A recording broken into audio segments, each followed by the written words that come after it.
Hi friends, welcome back to my channel.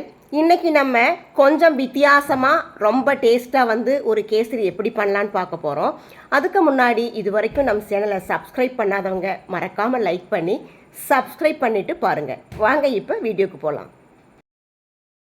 இப்போது ரவா கேசரிக்காக அடுப்பு on பண்ணி நான் ஒரு பாத்திரம் வச்சுருக்கேன். இப்போது இந்த ரவா கேசரி நம்ம கொஞ்சம் வித்தியாசமாக பண்ண போகிறோம். ரொம்ப சூப்பராக இருக்கும். இப்போது பாத்திரம் சூடாயிடுச்சு.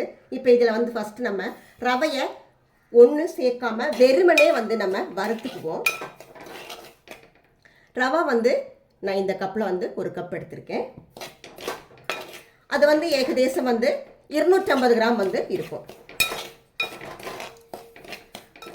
அடுப்பை பாத்திரம் சூடானதுக்கு அப்புறமா அடுப்பை மீடியமாக வச்சு ரவையை வறுத்து எடுத்துக்கிடுவோம். ரவை வறுத்த ரவையாக இருந்தாலும் நம்ம ஒன்றும் வறுத்துக்கணும். அப்போ தான் இந்த கேசரி ரொம்ப டேஸ்ட்டாக இருக்கும். அதே சமயம் ரொம்ப சாஃப்டாகவும் இருக்கும். ரவை நல்லா சூடாயிடணும், ஆனால் கறியிடக்கூடாது. இதுதான் ரவையோட பதம்னு சொல்கிறது. இப்போது ரவை வறுபட்டுருச்சு. இதில் ஒரு 4 டேபிள் ஸ்பூன் நெய் நம்ம இப்போ சேர்த்துக்கலாம். நெய் சேர்த்து நம்ம இதை வறுத்து எடுத்துப்போம். மீண்டும் லைட்டாக ஒரு 2 மினிட் வறுத்தா போதுமானதாக இருக்கும். இந்த ரவை வறுத்து முடிகிற வரைக்கும் அடுப்பு மீடியத்துக்கும் லோவுக்கும் இடையில வச்சு வறுத்து எடுத்துக்கோங்க. அப்போ தான் ரவை கருகாது.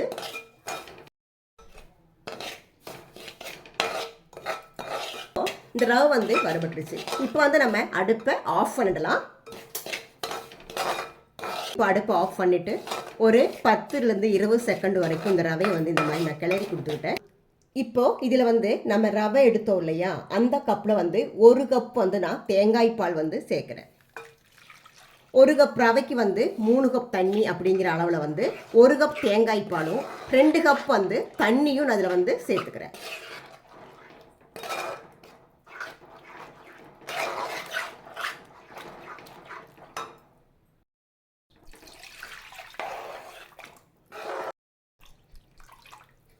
இப்போது 1 கப் தேங்காய் பாலும் 2 கப் தண்ணியும் நான் சேர்த்துக்கிட்டேன். இதை நல்லா கட்டி இல்லாமல் இப்போ கிளறி எடுத்துக்குவோம். அதுக்கப்புறமா நம்ம அடுப்பை ஆன் பண்ணிக்கலாம்.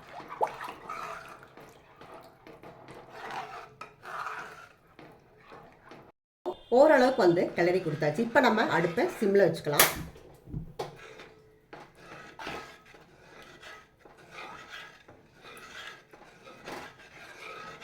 சிம்மில் வச்சு இதை நல்லா கிளறி கொடுத்துக்குருவோம்.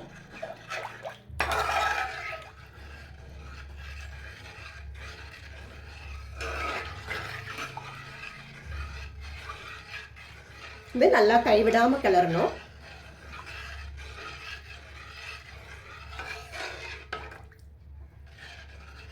ஓரளவுக்கு இது திக்காயிடுச்சு. இப்போ இதில் நான் கொஞ்சமாக குங்குமப்பூ சேர்த்துக்கிறேன். கொஞ்சமாக ஃபுட் கலர் சேர்த்துக்கிறேன். ஃபுட் கலர் உங்களுக்கு விருப்பம் இருந்தால் மட்டும் சேர்த்துக்கோங்க, இல்லைன்னா சேர்க்க வேண்டாம்.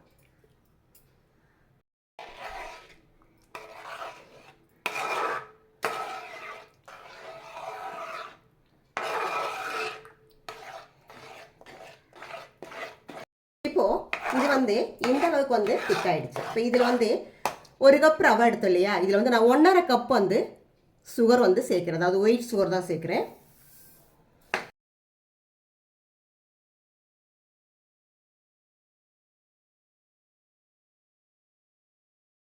நம்ம ஒயிட் சுகர் சேர்த்தோம் இல்லையா, இந்த மாதிரி லூஸ் ஆகும்.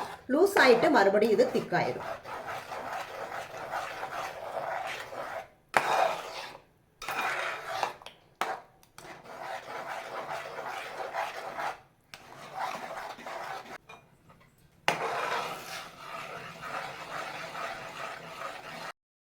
இதில் ஒரு 1/2 ஸ்பூன் ஏலக்காய் பவுடர் சேர்த்துக்கலாம். அதாவது நான் ஜீனியும் ஏலக்காயும் சேர்த்து பொடி பண்ணி வச்சுருக்கேன். அதனால் நான் 1/2 ஸ்பூன் சேர்க்குறேன். நீங்கள் ஏலக்காய் பொடி மட்டும் சேர்க்குறீங்க அப்படின்னா ஒரு 1/4 ஸ்பூன் சேர்த்தா போதுமானதாக இருக்கும். இதில் இன்னும் கொஞ்சம் நெய் சேர்த்துக்கிறேன். நெய் வேணுங்கிறவங்க மீண்டும் சேர்த்துக்கோங்க, வேண்டாம் அப்படின்னா இதை ஸ்கிப் பண்ணிடலாம். நெய் உங்களுக்கு அதிகமாக தெரிஞ்சால் அளவாக சேர்த்துக்கோங்க. இப்போ நான் கொஞ்சமாக நெய் சேர்த்துருக்கேன். வேண்டான்னு நினைக்கிறவங்க இதை ஸ்கிப் பண்ணிடுங்க. நெய் வந்து நம்ம சேர்க்கும்போது வந்து கேசரி ரொம்ப டேஸ்ட்டாக இருக்கும்.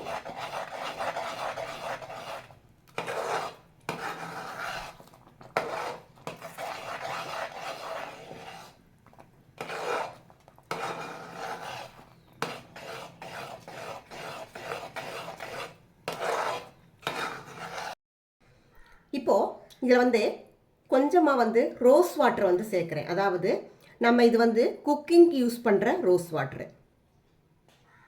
இது சேர்க்கும்போது வந்து கேசரி வந்து ரொம்ப டேஸ்ட்டாக இருக்கும். சேர்த்து செஞ்சு பாருங்க, ரொம்ப சூப்பராக இருக்கும்.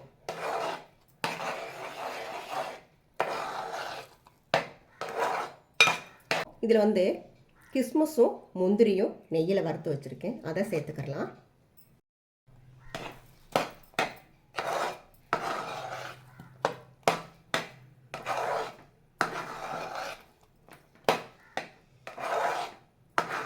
இப்போது இதில் வந்து கொஞ்சமாக நான் டூட்டி ஃப்ரூட்டி வந்து சேர்த்துக்கிறேன். இது வந்து உங்களுக்கு விருப்பம் இருந்தால் மட்டும் சேர்த்துக்கோங்க, ரொம்ப சூப்பராக இருக்கும். இது சேர்க்கும்போது ரொம்ப சுவையாக இருக்கும். நீங்களும் சேர்த்து செஞ்சு பாருங்கள், ரொம்ப டேஸ்ட்டாக இருக்கும். அடுப்பை ஆஃப் பண்ணலாம். இப்போது சுவையான ரவா கேசரி வந்து ரெடி ஆயிடுச்சு. இதே போல் நீங்களும் தேங்காய் பால் சேர்த்து செஞ்சு பாருங்கள், ரொம்ப சுவையாக இருக்கும் ரவா கேசரி.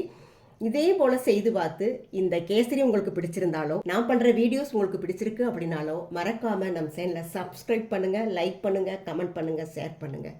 பக்கத்தில் இருக்கிற பெல் ஐக்கானையும் மறக்காமல் கிளிக் பண்ணுங்கள். Thank you very much. Thank you all. பாய்.